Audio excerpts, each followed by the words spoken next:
Hi friends, నేను మీ lorry driver సంతోష్ని. ఈరోజు Jaggampeta tollgate దగ్గర ఆగడం జరిగింది.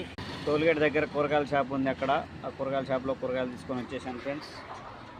చిక్కుడుకాయలు, టమాటాలు, కోడిగుడ్లు తీసుకున్నాను.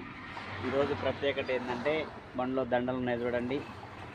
లారీ మంచిగా కడిగిన బంకులో చేసిన ఇవి అన్నవరం సత్యనారాయణ స్వామి విగ్రహాలకి వేసిన దండలు.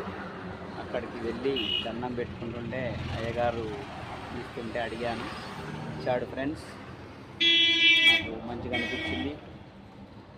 ఇంకా చెట్టు కిందికి పోయి మంచి చెట్టు నీడ చూసి ఆపి ప్రశాంతంగా వండుకొని తిని బయలుదేరాలి. మన జర్నీ సాగిపోతాం అన్నమాట. ఇప్పుడు ఒక 200 వచ్చేసినాం, ఇంకా 300 కిలోమీటర్స్ ఉంది. నిదానంగా బయలుదేరదాం ఫ్రెండ్స్. అర్జెంట్ ఏం లేదు, ప్రశాంతంగా ఉంటుంది. నైట్ అన్లోడ్ అయిపోతుంది. Okay, bye friends.